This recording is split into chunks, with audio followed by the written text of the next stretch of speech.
The boy secretly bought a manga about childhood friends, but it was discovered by the two girls who grew up with him. He thought they would laugh at him for it, but instead, Annie secretly read the whole thing. After that, she recreated a classic scene from the manga to tease Kevin. Kevin was completely unable to resist, so he could only avoid Annie. Not knowing the reason, Annie thought Kevin disliked her. However, she did not become depressed over it. She remembered that Kevin was scheduled to clean the gym today, so she decided to use the scene from chapter 18 of the manga to approach him. However, Kevin was assigned by the teacher to clean another place instead. Annie waited until she fell asleep, and Kevin still did not appear. When Annie woke up again, the storage room door was already locked. Her phone had also run out of battery. At that moment, Annie felt very afraid. She thought of Kevin's cold attitude earlier that day. In that instant, she felt like she had returned to the lonely days of the past. Just then, Kevin suddenly pushed open the door to the gym. Seeing how anxious he looked, Annie realized that Kevin did not hate her. She excitedly hugged Kevin. The next second, the two of them fell to the ground. Kevin hurriedly tried to get up, but Annie grabbed him. She earnestly asked Kevin not to leave. Looking into Annie's eyes, Kevin immediately recognized the scene from the manga. He warned Annie to stop playing around. After that, Kevin let everyone know that Annie was safe. Annie then got up and prepared to go home,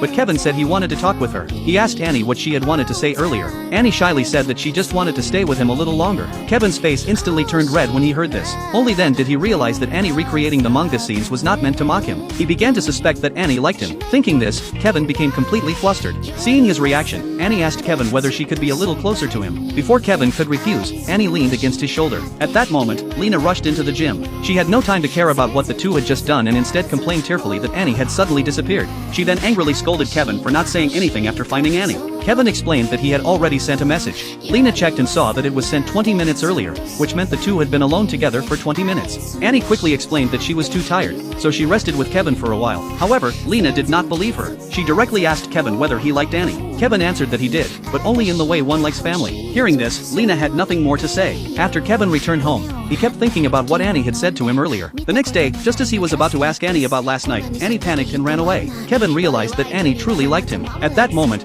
his heart was filled with excitement. This scene happened to be seen by Lena. She mocked Kevin. Kevin noticed that Annie now acted exactly like the tsundere woman from the manga. At this point, Kevin felt that both girls liked him. But just as he was getting excited, he suddenly heard Annie say that she did not like Kevin. She said that she had only secretly read his manga and used the scenes in it to tease him. Kevin felt extremely disappointed after hearing this, not knowing that everything Annie said was meant to deceive Lena.